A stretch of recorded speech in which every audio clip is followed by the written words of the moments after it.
Hello everyone, myself Khushali Kathiria. In this video we discuss a constraint satisfaction problem. We can also say like a CSP problem, okay? CS problem. Constraint satisfaction problem is different from the state space search problem, okay? In previous video we discussed a state space search problem like DFS, BFS, informed uninformed search, okay? In informed and uninformed search we discuss about the DFS, BFS, UCS, DLS, okay, depth limits search, okay, as well as we discuss greedy BFS, A star algorithm, AO star algorithm, all kind of the search. This kind of the search is called a state space search, okay. उसमें क्या करना होता है कि हमें identify करना है state को, हमें एक्सप्लोर करना है कि हमारा जो कोई भी एक रूट नोड है, रूट नोड से हमें क्या जाना है, नीचे जाना है और उसके हिसाब से हमें नोड को एक्सप्लोर करते जाना है और हमारा जो कोई भी गोल नोड है वो हमें आइडेंटिफाई करना होता है. This is our state space search. But if we talk about the constraint satisfaction problem, then constraint satisfaction problem is a different from the state space search. It is not contain any state or it is not contain any level of search, okay. So this is a different from the state space search problem. So what is a constraint? Constraint is a logical among variable, okay. They are the natural medium for the people to express the problem in many fields, okay.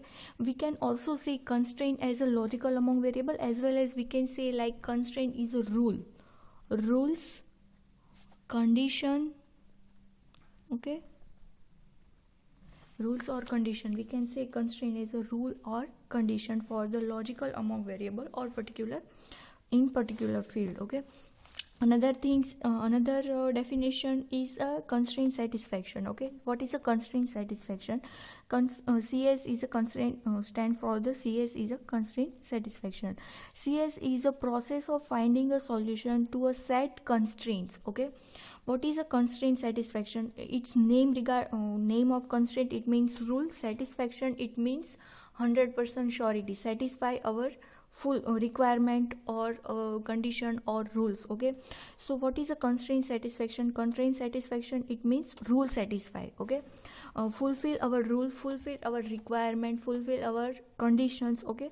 So constraint satisfaction is a process to finding a solution to set of constraint, okay. Using a constraint we finding a best solution or optimal solution. It is a finding solution that satisfy all constraint, rule and requirements, okay. What is a constraint satisfaction problem? And now we discuss constraint satisfaction problem. First of all we discuss a constraint. Constraint is a rule. Constraint satisfaction, it means finding a optimal or finding a proper solution for using a set of constraint. After that we discuss a constraint satisfaction problem. Constraint satisfaction problem, it means like sudoku game, okay. Game playing, sorry, Sudoku game में क्या होता है कि हमारे पास 9x9 का, यहाँ पर मैं एग्जांपल लेती हूँ. सपोज के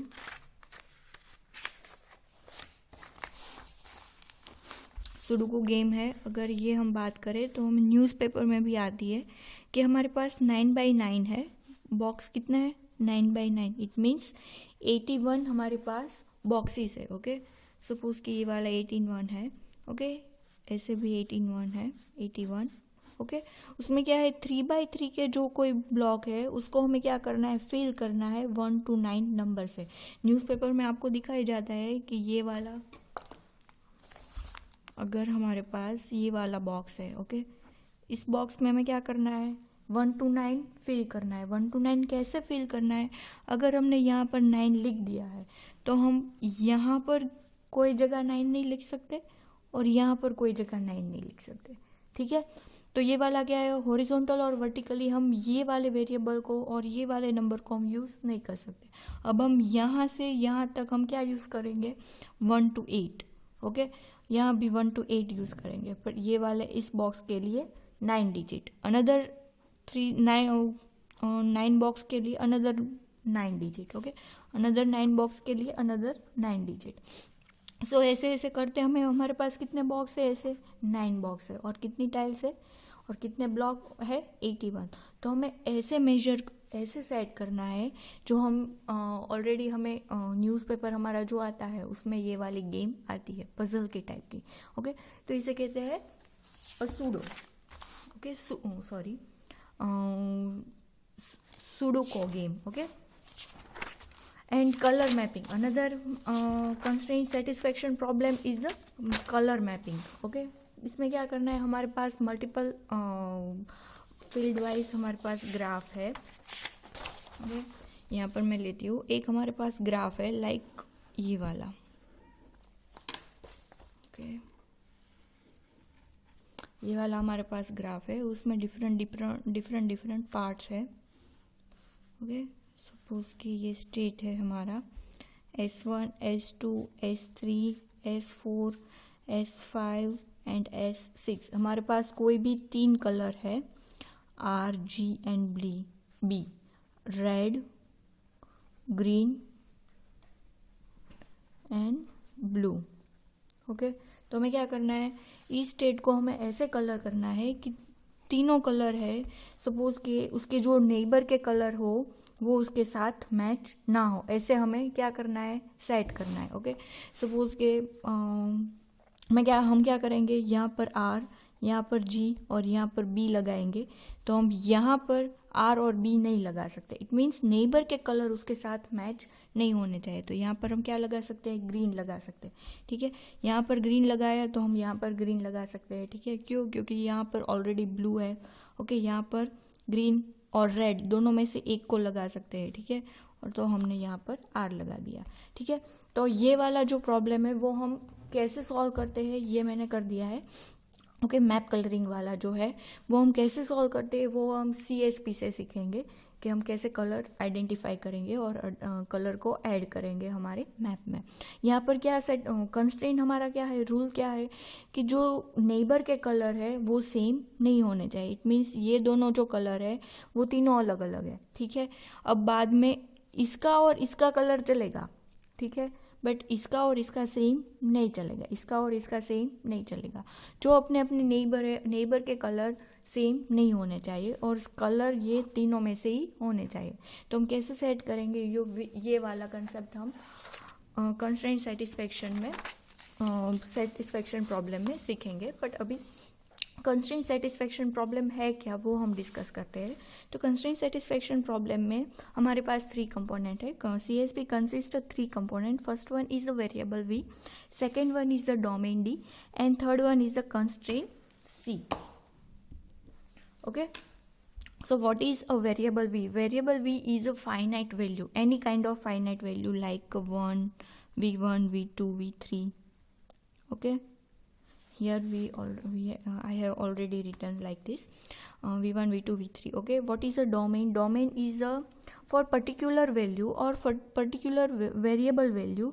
Here we derived one domain, okay.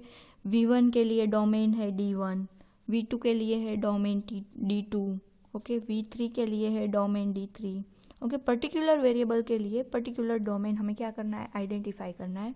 For each one for each, okay, for each one we derived a domain for the particular variable or particular variable value.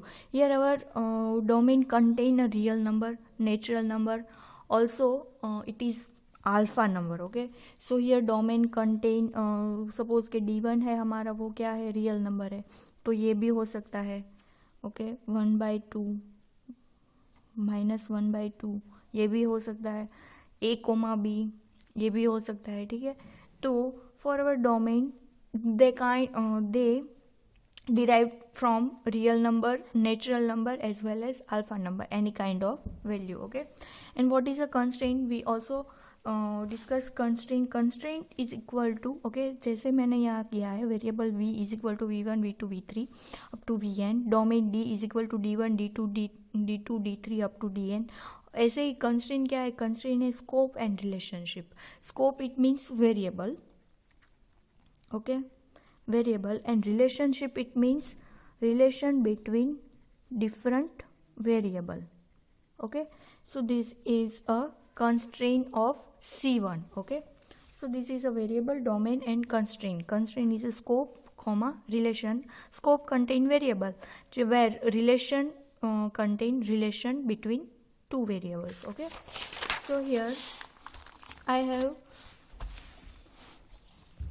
introduce the scope set of variable that particular in constraint or relation. What is a relation? Relation is between particular variable, relation between particular variables. So here I have derived one example for that. Variable is equal to v1 and v2. We have a two variable v1 and v2, and we have a domain for that. v1 we have a d1 domain and v2 have a d2 domain. So here we use alphabet for the domain. So here I have written like this: domain is equal to a and b, a for v1 and b for v2. Okay, here variable v1 is used a domain, where v2 is used b domain. Okay, it is a translation of variable and domain for particular v1 and v2 and d1 and d2. So here our requirement is like that our variable value of same variable value is not equal to another variable value. It means हमारी जो constraint है, constraint it means हमारा जो कोई भी rule है वो क्या कहता है, रूल हमारा ये कहता है कि हमारी जो कोई भी वैल्यू है v1 और v2 में यूज़ करने वाले हैं a और b की डोमेन की, ये दोनों की वैल्यू क्या होनी चाहिए, सेम नहीं होनी चाहिए. ठीक है, ये दोनों डोमेन है ए और बी, वो क्या है, अलग अलग होने चाहिए. इट मीन्स ये हमारा कंस्ट्रेंट है. तो कंस्ट्रेंट को हम कैसे लिखेंगे, कंस्ट्रेंट को हम लिखेंगे पहले scope. Okay, first of all here हमने क्या किया है, scope. Okay, so this is a scope. Scope it means variable. Okay, so here we use a scope as a v1 and v2 because our variable is a v1 and v2, and relation between our variable is, relation क्या है हमारे variable के बीच का, तो variable के बीच का relation है वो दोनों सेम नहीं होने चाहिए. It means v1 is not equal to v2. So here we write like this, v1 is not equal to v2. But here we use a domain. Okay, domain for the v1 and v2. Okay, so here we use domain like v1 v2, and here we replace the value of domain a and b. Okay, क्या किया है हमने, यहाँ पर हमने v1 और v2 के जो कोई भी डोमेन की वैल्यू है वो सेम नहीं होनी चाहिए, ऐसा हमारा रिलेशन कहता था. ओके, तो यहाँ पर हमें क्या करना है, वो जो d1 और d2 था उसको हमने क्या किया, रिप्लेस कर दिया a और b से. अब हमारी a और b की वैल्यू यहाँ पर मैंने एज्यूम करके रख ली है कि a की वैल्यू, डोमेन की वैल्यू है a, b और b की वैल्यू है 2, 4. ओके, सॉरी, ए की वैल्यू है 1, 2 एंड बी की वैल्यू है 2, 4. तो हमें अब क्या करना है, C1 कंस्ट्रेंट को सेटिस्फाई करना है. C1 कंस्ट्रेंट को सेटिस्फाई करते वक्त हमें क्या करना है, C1 कंस्ट्रेंट को v1 एंड v2 तो है ही ऑलरेडी. ओके, अब हमें क्या करना है, a और b की वैल्यू को वापस से रिप्लेस कर देना है. क्यों, क्योंकि a और b की वैल्यू जो डोमेन की वैल्यू है वो यहाँ पर हम ऐड करेंगे. तो a की वैल्यू क्या है 1, 2 और b की वैल्यू क्या है 2, 4.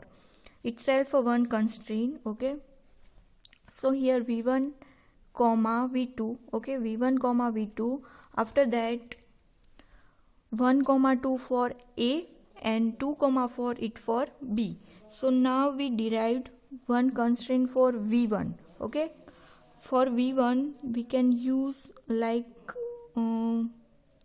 v1 1, sorry, v1 v2,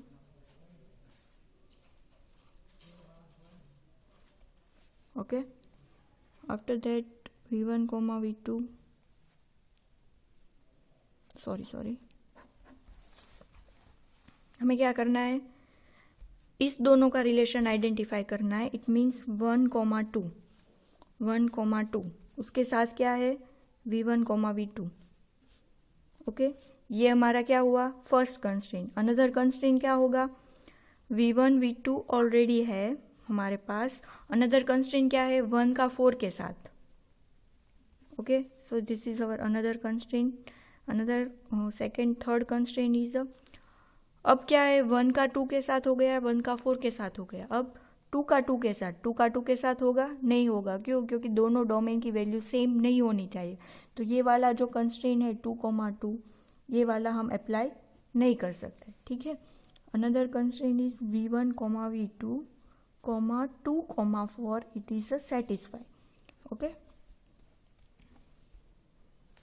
तो हमें क्या किया, 4 कंस्ट्रेंट हम आइडेंटिफाई किए from the 1,2 and 2,4, but we neglect one constraint from our relation because they are not satisfy our constraint. Our constraint is say like that v1 and v2 की value same नहीं होनी चाहिए, इसीलिए हमें v1 और v2 की value same हो ऐसा कंस्ट्रेंट हमने क्या किया, नेग्लेक्ट कर दिया.